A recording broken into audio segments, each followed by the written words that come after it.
그는 가족과의 저녁 식사 중 그녀를 때렸다. 하지만 그녀는 이미 그 순간을 준비하고 있었다. 맥심의 부모님 집에서의 가족 저녁 식사는 언제나 하나의 시험과도 같았다. 광택나는 식탁 위에는 과시적인 호화로움으로 차려진 식기들, 떫은 맛이 도는 붉은 와인이 담긴 크리스털 잔들, 그리고 수년간 쌓여온 짜증을 억지로 숨긴 채 지어진 어색한 미소들이 있었다. 안나는 언제나 그 자리에 어울리지 않는 사람처럼 느껴졌다. 마치 박물관의 전시품처럼 모두의 눈앞에 놓여 평가받는 존재였다.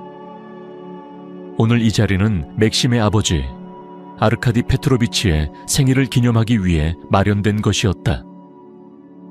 강한 턱선과 날카로운 시선을 가진 그는 권위와 보수적인 가치관의 화신 같은 사람이었다.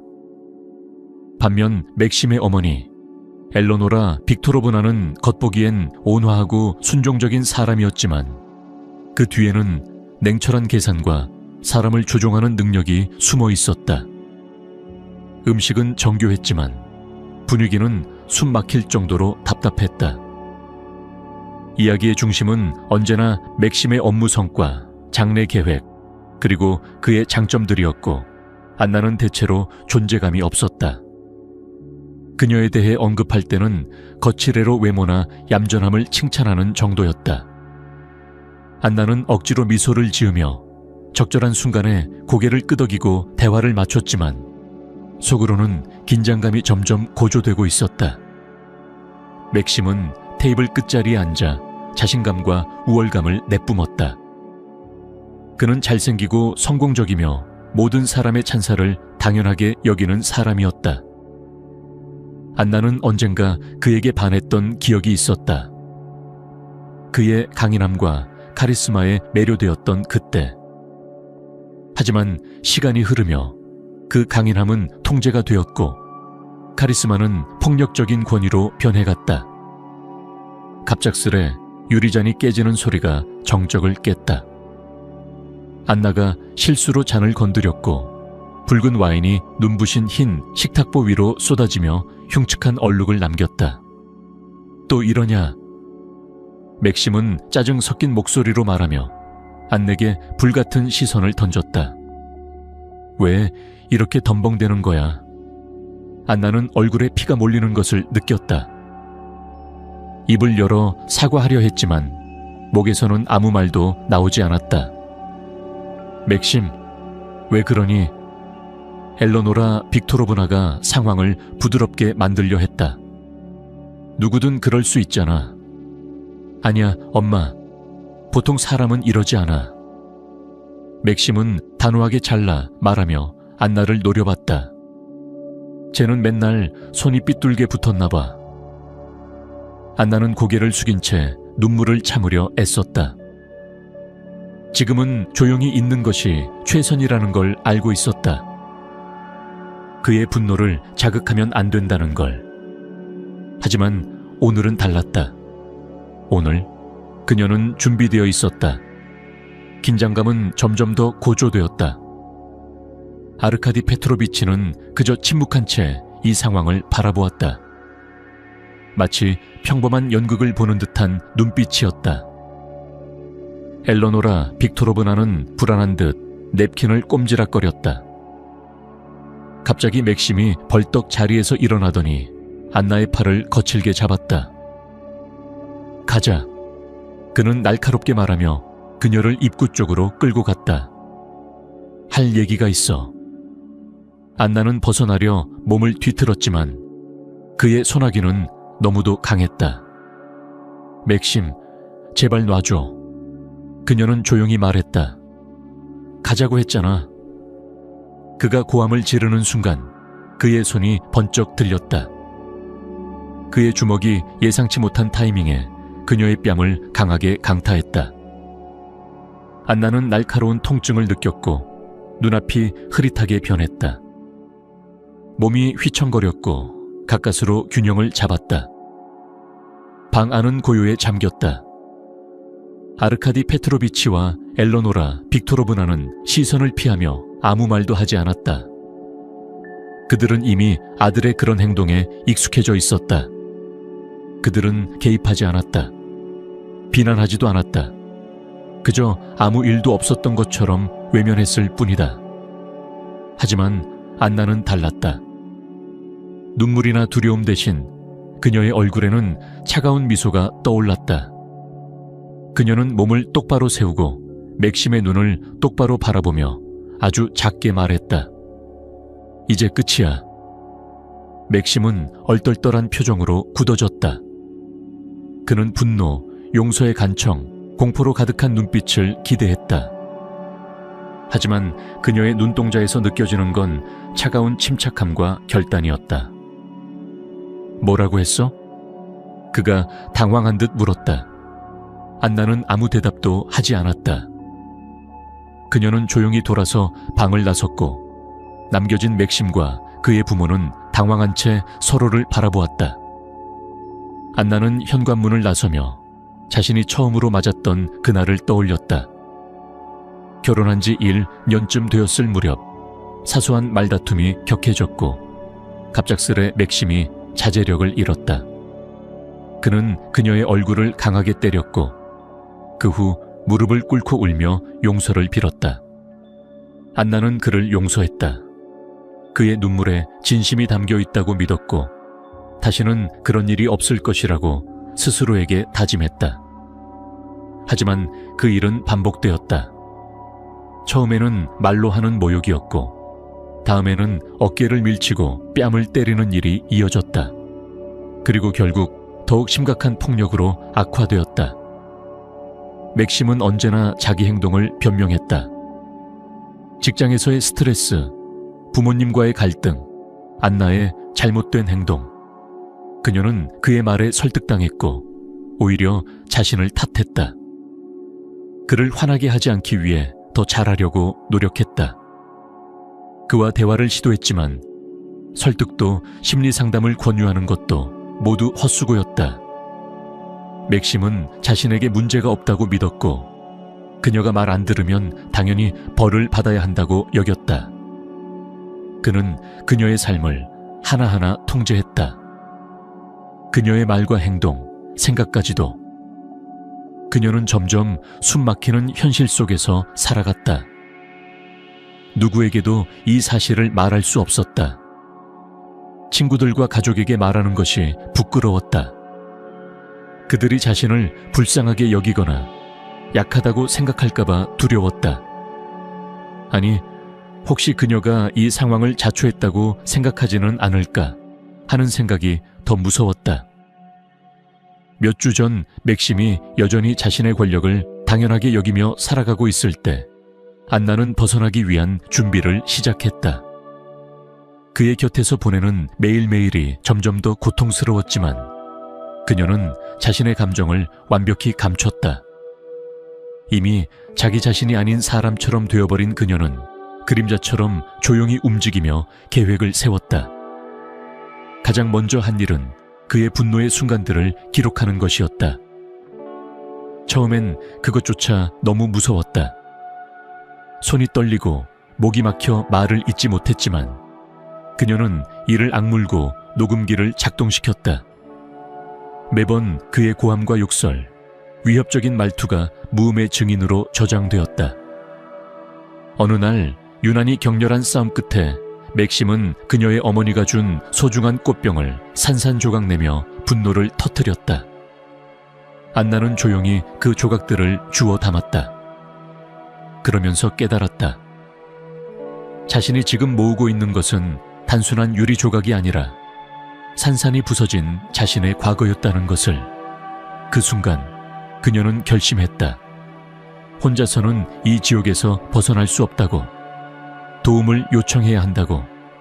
그녀는 결국 친구 예진에게 전화를 걸었다.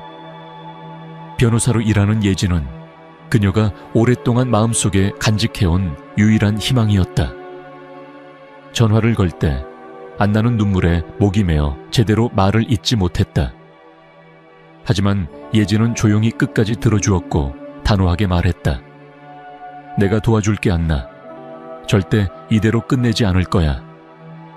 며칠 뒤 두 사람은 시내의 조용한 카페에서 만났다.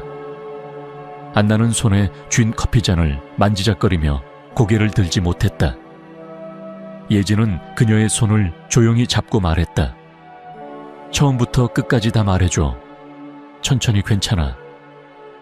안나는 조심스럽게 말을 시작했다. 말을 더듬고 중간에 멈춰서 숨을 고르기를 반복하며 그녀는 자신의 이야기를 풀어냈다. 처음 맥심을 만났을 때 그는 세상에서 가장 자상하고 따뜻한 남자였다. 모든 관심을 그녀에게 쏟았고 매 순간이 로맨틱한 영화 같았다. 하지만 점차 그의 본 모습이 드러나기 시작했다. 질투와 의심, 통제와 비난, 사랑이라는 이름으로 그녀를 구속하고 깎아내리며 존재를 무너뜨렸다. 그녀가 입은 상처는 눈에 보이지 않는 것이 대부분이었지만 가장 깊고 지울 수 없는 흔적을 남겼다. 예진은 끝까지 침묵하며 듣고 있었다. 그러다 조심스럽게 물었다. 증거는 있어? 안나는 가방에서 USB와 몇 장의 병원 진단서를 꺼냈다. 그는 그녀를 때릴 때마다 그녀는 몰래 응급실을 찾았고 넘어졌다는 말도 안 되는 변명으로 진료를 받았다. 예진은 자료들을 꼼꼼히 확인하더니 고개를 끄덕였다. 시작하기엔 충분해. 하지만 우리에겐 더 많은 게 필요해. 증인 같은 거. 누가 그걸 본 적 있어? 안나는 고개를 저었다. 맥심의 부모는 모든 것을 모른 척했고 친구들은 두려움에 침묵했다. 그녀는 철저히 혼자였다. 걱정하지 마. 예진이 그녀의 손을 꼭 잡으며 말했다. 우린 방법을 찾을 거야. 네가 끝까지 갈 준비만 되어 있다면. 쉽진 않겠지만 내가 옆에 있을게. 이후 예진은 안나와 함께 경찰서에 제출할 진술서를 작성했다. 하나하나의 폭력 상황을 정리하고 그녀의 권리와 가능한 법적 절차, 그리고 앞으로 맞이할 재판에 대해 설명했다. 예진은 단순한 변호사를 넘어서 안나의 친구이자 보호자이자 유일한 희망이 되어주었다. 그날 맥심의 부모 집에서 있었던 저녁 식사는 이미 안나가 경찰에 진술서를 제출한 후였다. 그 자리는 단지 마지막 조각을 얻기 위한 무대였다. 맥심이 공개적으로 그녀를 때리는 모습, 그 자체가 필요했다. 마지막 증거, 그의 폭력성과 무자비함을 누구도 부정할 수 없는 방식으로 드러낼 기회. 그리고 그녀는 알았다. 오늘 그가 멈추지 않을 거라는 것을. 오늘도 그녀를 굴복시키려 할 것이고 그녀를 또다시 짓밟을 거라는 것을. 하지만 그녀는 결심했다. 이번에는 절대 그에게 무너지지 않겠다고. 맥심이 그녀의 뺨을 내리쳤을 때 안나는 통증보다는 해방감을 느꼈다. 이제 정말 끝났어. 그녀는 속으로 그렇게 생각했다. 그 한 대의 폭력이 그녀 안에 남아있던 마지막 망설임을 지워버렸다. 그녀는 그를 향해 냉혹하고도 조용한 미소를 지었다. 맥심은 그 의미를 이해하지 못했지만 본능적으로 무언가 잘못되었음을 느꼈다. 그의 머릿속에는 혼란스럽고 단편적인 기억들이 뒤엉켜 돌기 시작했다. 그는 자신이 젊고 자신만만하던 시절, 그녀에게 거대한 장미꽃다발을 선물하던 첫 만남을 떠올렸다. 무릎을 꿇고 청혼하던 그 로맨틱한 순간, 그리고 술에 취한 채 다른 남자와 눈을 마주쳤다는 이유로 그녀의 뺨을 때리던 끔찍한 밤이 스쳐갔다. 안나는 그보다 더 무서웠던 기억 하나를 떠올렸다. 어느 날 극도의 질투심에 사로잡힌 맥심은 그녀를 집안에 가둬두었고 며칠 동안 외출조차 못하게 했다. 그는 고함을 지르고 협박하며 그녀를 철저히 억눌렀다. 그녀는 진심으로 죽을 수도 있겠다는 공포를 느꼈다. 결국 그녀는 2층 창문을 통해 탈출했다. 추락으로 인해 심한 부상을 입었지만 살아남았다. 그 후 그녀는 용기를 내어 그를 떠났다. 짐을 챙겨 어머니의 집으로 갔다. 하지만 맥심은 쉽게 포기하지 않았다. 그녀를 찾아내 무릎을 꿇고 용서를 구하며 다시는 그런 일이 없을 거라고 맹세했다. 그녀는 또다시 그를 믿었다. 사랑했기 때문이다. 그가 바뀔 수 있으리라는, 다시 예전에 다정한 사람이 되리라는 희망을 버리지 못했다. 하지만 그는 변하지 않았다. 폭력은 계속되었고 점점 더 교묘해지고 은밀해졌다.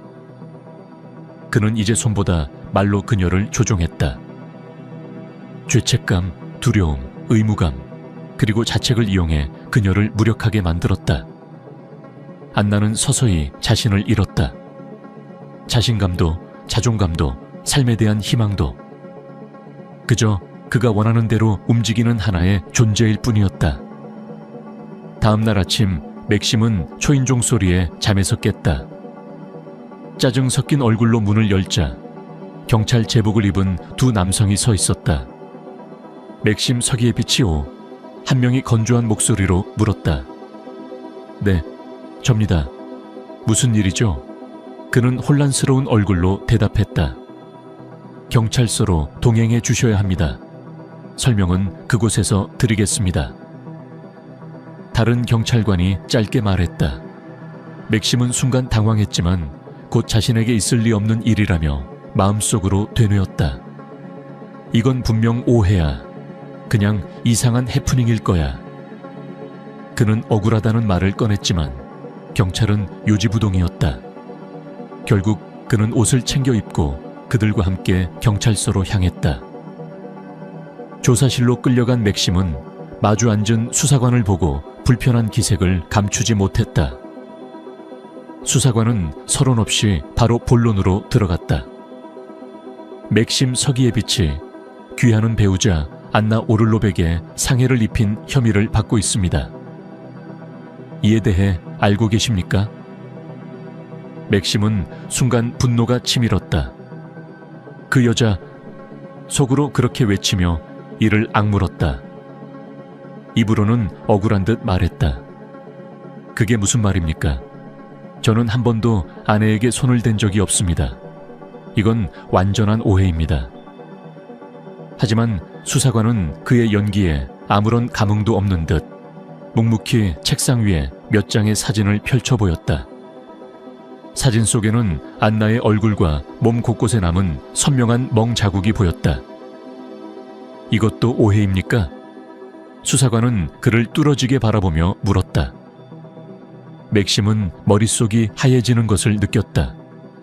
무언가 말해야 한다는 압박감 속에 그는 허둥지둥 말했다.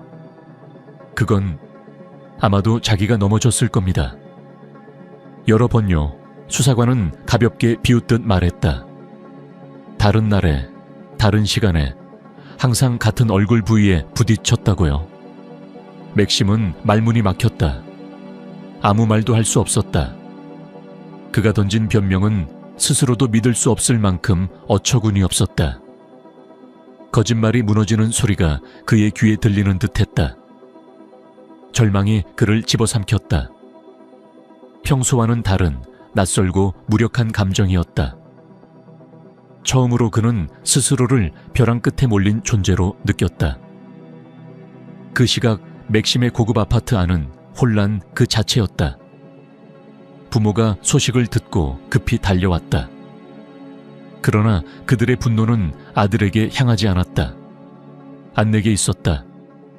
어떻게 감히 우리 아들을 고소할 수가 있어? 엘로노라 빅토로브나는 거실을 돌아다니며 소리를 질렀다. 이 모든 걸 우리가 해줬는데 저 여자가 이제 와서 배신을 해? 진정해. 아버지 아르카디는 진정시키려 했지만 그의 얼굴에도 분노와 당혹이 엿보였다. 지금은 중요한 건 사건을 무마시키는 거야. 맥심도 요즘 회사 일이 안 좋은데 이런 일이 터지면 끝장이야. 무마하자고? 엘로노라는 날카롭게 되받았다. 저 여자가 우리 아들에게 감사해야 마땅하지. 누가 걔 같은 애를 신부감으로 여겨줬는데. 아르카디는 길게 한숨을 쉬었다. 그 또한 알고 있었다. 이 집안에 폭력은 늘 있어 왔다. 자신도 예전에 아내에게 손찌검을 했고 이후엔 값비싼 선물로 변명해왔다. 엘러노라도 결국엔 늘 그를 용서했다. 그렇게 사는 게 당연하다고 믿었기 때문이다. 변호사들과 상의하자 그가 마침내 입을 열었다. 우린 인맥이 있어 어떻게든 처리할 수 있을 거야. 중요한 건 이게 언론에 새지 않게 막는 거야. 그들은 급히 전화기를 들고 변호사들을 찾아 연락을 돌리기 시작했다. 어떤 수를 써서라도 맥심을 구해내겠다는 일념으로. 그 시각 안나는 말없이 자신의 짐을 정리하고 있었다. 그녀는 어떤 장면도 연출할 생각이 없었다. 누구에게 설명하거나 변명하지도 않았다. 그저 조용히 이 악몽에서 완전히 벗어나기 위한 마지막 단계를 밟고 있었다. 맥심은 여전히 경찰서에 있었고 그의 부모는 아들의 명예를 지키기 위해 동분서주하며 그녀의 존재조차 신경 쓰지 못하고 있었다. 아파트 안은 비정상적으로 조용했다. 안나는 벽장을 열어 오래된 여행용 가방을 꺼냈다.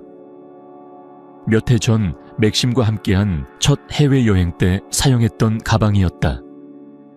그 안에 옷을 접어넣고 책과 몇 장의 사진들, 기억이 깃든 작은 물건들을 하나하나 담았다. 모든 것이 지나온 세월을 상기시켰다. 사랑했던 날들과 함께 끔찍했던 순간들 또한. 그녀는 천천히 고개를 들어 주위를 둘러보았다. 이 집은 더 이상 그녀에게 집이 아니었다. 오직 억압과 공포, 그리고 조종당한 날들의 상징일 뿐이었다. 가구 하나하나가 벽에 걸린 액자 하나까지도 그녀를 질식시켰던 기억들을 떠올리게 했다. 가방 지퍼를 닫고 마지막으로 물 한 컵을 마셨다. 깊은 숨을 들이쉬며 안나는 현관으로 향했다. 손잡이를 잡고 잠시 멈춘 뒤도 돌아보지 않고 문을 열고 나섰다. 그 순간 그녀는 다시 한번 깨달았다. 이제 진짜로 끝났다는 것을. 무언가가 무너졌고 동시에 무언가가 태어나고 있었다. 한편 경찰서의 유치장 안, 맥심은 벽에 기대 앉은 채 허공을 바라보고 있었다. 처음 겪는 수치와 고립 속에서 그는 자신이 진짜로 어떤 처지에 놓였는지를 천천히 받아들이고 있었다. 그는 늘 자신이 모든 것을 통제할 수 있다고 믿었다. 돈도, 인간관계도, 심지어 사람의 마음까지도. 그는 자신이 특별한 존재라고 생각했고 늘 자신의 뜻대로만 세상이 돌아가야 한다고 여겼다. 그러나 지금 그는 철창 안에 갇힌 짐승에 불과했다. 외부와 단절된 채 아무도 자신의 이야기를 들어주지 않는 곳에서 그는 모든 것을 잃었다. 가족도, 명성도, 권력도. 그리고 그 모든 원인은 바로 자신이었다. 그는 고개를 떨구며 안나를 떠올렸다. 언제나 조용하고 순종적이었던 그녀. 그가 말을 하면 고개를 끄덕이고 그가 화를 내면 입을 다물던 여자. 그녀가 그렇게 강한 사람이었을 거라곤 단 한 번도 생각해 본 적이 없었다. 그는 생각했다. 어쩌다 이렇게 된 걸까? 그는 다시 떠올렸다.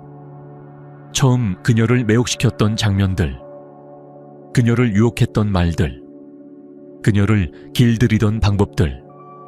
그는 그녀가 자신에게서 절대 벗어날 수 없을 거라고 믿었다.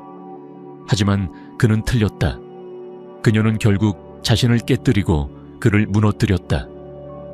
처음으로 그는 인정했다. 모든 것이 자신의 잘못이라는 것을. 그가 만든 지옥에 자신이 갇히게 되었다는 것을. 그 누구도 아닌 그의 손으로 스스로를 파괴했다는 것을. 그 순간 그는 무너졌다. 밖에서는 새벽의 공기가 차가웠지만 안나는 자유롭게 숨을 쉴 수 있었다. 그녀는 아파트 건물을 나서며 하늘을 올려다보았다. 밝고 파란, 끝없이 펼쳐진 하늘. 그녀의 입가에 미소가 번졌다. 그녀는 자신의 삶을 되찾기 위해 한 발짝 내디뎠다. 앞으로의 길이 험난할지도 모른다는 것을 알고 있었다. 아직도 세상은 폭력을 외면하고 고통을 침묵하게 만드는 곳일지도 몰랐다. 하지만 그녀는 준비되어 있었다. 더 이상 누구의 그림자도 아닌 자신의 삶을 사는 여자로. 그녀는 걷기 시작했다. 새로운 삶을 향해 자신의 힘으로. 그녀는 계속 걸었다. 도시의 소음은 멀어졌고 그녀의 발걸음은 점점 더 단단해졌다. 차가운 아침 공기 속에서 그녀는 자신의 존재를 새삼 느꼈다. 맥심의 그림자에서 벗어나 처음으로 맞이하는 자유였다. 오랜 시간 동안 그녀는 살아있으면서도 살아있지 않은 것처럼 느꼈다. 감정이 마비된 채 단지 생존하기 위해 존재했던 시간들. 그러나 지금 그녀는 진짜 자신으로 돌아가고 있었다. 그녀는 사람들이 말하던 해방이라는 단어의 의미를 조금씩 깨닫기 시작했다. 그것은 단지 누군가의 곁을 떠나는 것이 아니었다. 억압당한 기억과 수치심, 공포, 그리고 자신에 대한 불신에서 스스로를 풀어내는 일이었다. 누구도 그녀를 구해주지 않았다. 아무도 그녀 대신 싸워주지 않았다. 결국 그녀가 스스로 싸웠고 스스로 이겨냈다. 그날 밤 그녀는 예진의 집에서 잠시 머물렀다. 친구는 조용히 담요를 건넸고 그녀는 침대에 누워 오랜만에 편안한 숨을 내쉬었다. 처음으로 악몽 없이 잠들 수 있을 것 같은 기분이었다. 커튼 너머로 새벽빛이 스며들고 있었다. 그 빛은 마치 그녀의 새로운 시작을 축복하는 듯했다. 며칠 후 그녀는 지역 상담소를 찾았다. 같은 경험을 한 여성들과 함께하는 모임이었다. 처음엔 입을 열지 못했지만 시간이 지나면서 그녀는 자신의 이야기를 조금씩 꺼내기 시작했다. 누구도 그녀를 비난하지 않았다. 눈을 마주치며 고개를 끄덕이며 들어주는 사람들이 있었다. 그 순간 그녀는 처음으로 진짜로 이해받고 있다는 느낌을 받았다. 그녀는 그 공간 안에서 치유되고 있었다. 여전히 상처는 있었지만 이제는 혼자가 아니었다. 그녀는 알게 되었다. 수많은 안나들이 있다는 것을. 각자의 고통을 안고 살아가지만 언젠가는 자신만의 방식으로 벗어나고 살아남고 다시 일어선다는 것을. 그리고 그녀는 마음속으로 다짐했다. 언젠가 누군가에게 자신이 그런 희망이 되어주겠다고. 누군가의 어두운 터널 속에 작은 불빛이 되어주겠다고. 언제나 밝은 날만 있는 인생은 없다. 그러나 어두운 밤이 끝나면 반드시 아침이 온다. 그녀는 이제 그것을 안다. 그리고 이제는 두렵지 않다. 그녀는 걸음을 멈추지 않을 것이다. 자신의 이름을 다시 되찾은 그녀는 이제 스스로의 인생을 살아갈 것이다. 어느 날 거울 앞에 선 그녀는 자신에게 미소를 지었다. 부서지지 않은 눈빛, 흔들리지 않는 입술, 더 이상 누군가의 아내, 누군가의 그림자가 아닌 온전한 나로서. 그녀의 이야기는 끝나지 않았다. 지금부터가 진짜 시작이었다.